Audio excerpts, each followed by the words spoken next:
አንድን ሀገር ባህል ታሪክና ትውፊት ከትውልድ ወደ ትውልድ ለማሸጋገር አንድም በመጽሐፍት መልክ መሰነድ አንድም ደግሞ በሚታይ በሚዳሰስ መልኩ በሙዚየምነት ማስቀመጥ የተለመደ ነው። ይህ በሙዚየምነት የማስቀመጥ ታሪክን ሂደት ታዲያ በአብዛኛው ጊዜ በመንግስት ተገብር የምንመለከተው ነው። ዛሬ በቡታጅራ ከተማ አንድ ግለሰብ መኖሪያ ቤታቸውን ወደ ሙዚየምነት የቀየሩትን እናስተዋውቃቸዋለን። ግለሰቡ ማን ናቸው? ሙዚየም ውስጥስ ምን አይነት ታሪክ ይገኛል የሚለውን ውስጥ ገብተን እንመልከት። እንኳን ሰላም መጣሽ። እሺ ስሞትን ይታወቅ ማን ይባላል? እኔ ስሜ ዘውገ ሙልጌታ ነው የሚባለው። 300 ካሬ ሜትር ቦታ ነው ያለኝ። የግቢ 300 ካሬ ሜትር ቦታው ሙሉ በሙሉ ውጭውንም ክፍሎቹንም ኮሪደሩንም በረንዳውንም ሳሎኑንም ሙሉ በሙሉ ወደ ቅርስ ሙዚየም የገነባው ኢትዮጵያዊ ነኝ ማለት ነው።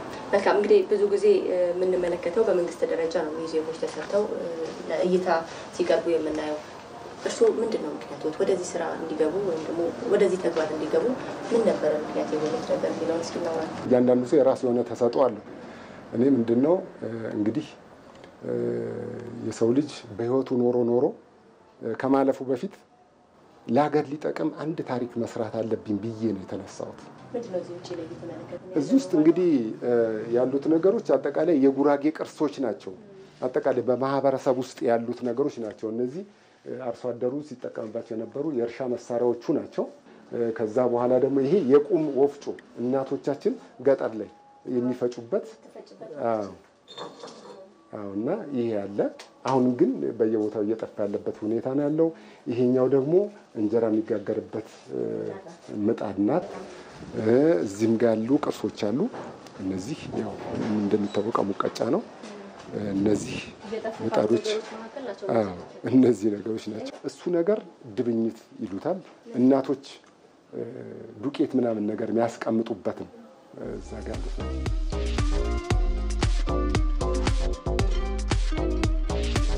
እነዚህ የተለያየ ቅቤ መቀናነሻ ነገሮች ናቸው። እነዚህ ሌላኛው በጉራጌ ውስጥ ደረቅ ቡና ይጠጣል። ጾም ካልሆነ በወተትና በቅቤ ነው የሚጠጣው። እነዚህ ደግሞ የቅቤ እቃዎች ናቸው። ለዚህ ውስጥ የሚገቡ እንትኖች ናቸው። ይሄ ቀደም ሲል ቡና የሚጠጣው በዚህ አይነት ሲኒ እንደነበር ነው። አሁን ያለው ሲኒ ከመምጣቱ በፊት እንደዚህ አይነት ነገር መኖሩን ያመለክታል ማለት ነው። በሸክላ የተሰራ ነው ማለት። ሌላ ሁሉም እምነቶች ቀደም እዛ ጋር የኦርቶዶክስ አለ፣ የካቶሊክ አለ፣ ፕሮቴስታንት እምነት ቅርሶቻቸው ጭምር እዛ ጋር አለ። የሙስሊም አለ። እዚህ ጋር እንደምታዩት ተቀዳሚ ሀጂ ሙፍቲና ሀጂ ኢብራሂም ቱፋሉ ቁርአን አለ እዚህ ጋር። ይሄ በዚህ አይነት መልኩ የተቀመጠ ነው። እነዚህ የምታያቸው ሰዎች በጉራጌ ውስጥ 14 ወረዳዎች አሉ። ከ14ቱ ወረዳዎች ውስጥ የተውጣጡ የሀገር ሽማግሌ የሽምግልና ስርዓት ነው።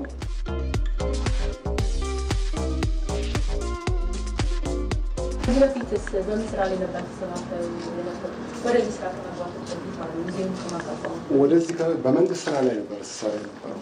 ስልጤ ውስጥ በመንግስት ስራ ላይ ነበር የነበርኩት። እንግዲህ ከዛ ወጥቼ እንግዲህ ወደዚህ እንትን ያልኩት። ወደዚህ ስራ ሲገቡ የነበረው ቻሌንጅ ምን ነበር? ማንኛውም ሰው 100 ብር ያለው 200 ማድረግ የሚፈልግ ነው። ለራሱ ማንኛውም ሰው ለመኖር የሚያስፈልገው። እኔ ለምሳሌ ጉይ ላይ ቦታ ነበረኝ። ቦታውን ሽጬ ነው ይሄን ነገር የገነባሁት። ምክንያቱም ይሄን ነገር ለመስራት ፈልጌ ፕሮጀክት ፕሮፖዛል አቀረብኩ። የበጀትም የቦታም ማለት ነው። ስለዚህ መንግስት አልሰጥም ማለት ነው። ስለዚህ ምንድነው ያደረኩት? ቦታውን ራሴ ይሄን ተጠቀምኩ። ገንዘብ ደግሞ በዚህ አይነት መልኩ ነው። ሌላ በታክሲ ስራ የምተዳደር ነበር። ታክሲም ጭምር ተሽጣ ነው ወደዚህ አይነት ነገር ውስጥ የገባሁት ማለት ነው። መጨረሻ ግን ሰዎች ምን ለማስራት ፈልጎ ነው ይሄ ሰው ጤነኛ አይደለም ሁሉ ያለኝ ሁሉ አለ ማለት ነው። ኮድ ተሰጥቷቸው አይቻለሁኝና እንደው ማወቅ ይቻላል ምን ያህል ቁሳቁስ ይዘዋል፣ ታሪካዊ ቁሳቁስ ይዘዋል ብለን እንጠይቁት። በጣም የሚገርመው አንዳንድ ቦታ እንግዲህ ያው ግድግዳው ምናምን ነገር እንደምታየው ምንም ክፍት ቦታ የለም። በረንዳው ምን የተጠቀምኩበት ኮሪደሩም ላይ በዚህ አይነት ነው። አልፎ አልፎ ነገሮች ናቸው እዚህ ጋር ለናሙና ነው የተቀመጡት። ሌሎች አሉ አሁን በየስርቻው የተቀመጡ በርካታ ቅርሶች አሉ። ከማሰባሰብ አንፃር የነበረ ችግር አልነበረም? እንደቀላል ማግኘት ይችላል? እንደቀላል ማግኘት አይቻልም። ማንኛውም ሰው እነዚህ የሚወዳቸውን እቃዎች አሳልፎ አይሰጥሽም። ማሳመን ይፈልጋል። አንዳንዱ ደግሞ የምጠቀምበት ነው። ሌላ አዲስ ቀይርልኝ ይላል። አዲስ ቀይሬ እሰጣቸዋለሁ። አንዳንዱ ቅርሱ በአባቴ ስም ይቀመጥልኝ፣ በእናቴ በአያቴ ስም ይቀመጥልኝ ይላሉ። ያስመዘግባሉ፣ ይቀመጥላቸዋል። አንዳንዱ ደግሞ እንደዚሁ በገንዘብ መገዛቸው ደግሞ አሉ ማለት ነው። ከዛሬ 7 ዓመት ጀምሮ ይሄ ፕሮጀክት እንግዲህ አለ እዚህ ግቢ ውስጥ ማለት ነው። ጎብኚዎችስ አንዴ ይመጣሉ? የወጣቱን የመጎብኘት ባህል እንዴት ያዩታል? እንግዲህ አካባቢያችን ላይ ትምህርት ቤቶች ይመጣሉ ያላቸው አንድ ተማሪ 10 ብርም 20 ብርም መጥቶ ከፍሎ በግሩፕ መጥተው የዚህ ጎብኛሉ። አዋቂ 50 ብር የሚከፍል አለ፣ የሌለውም የማይከፍልም ጭምር አለ። እዚህ ውስጥ ያሉት ነገሮች ትውልድን ሙሉ በሙሉ የሚቀይሩ ናቸው። እኛም ታሪክን ለትውልድ ለማሸጋገር ያደረጉትን ጥረት አይተናል፣ ወደናል፣ አድንቀናል። በሌላ ጊዜ ደግሞ በሰፊው እርስዎ ያሰቡ ተሳትፎ በሰፊው እንደሚሰራ ተስፋ አድርጋለሁ። በነበረን ቆይታ ግን እጅግ በጣም ከልብ አመሰግናለሁ። እጅግ በጣም አመሰግናለሁ።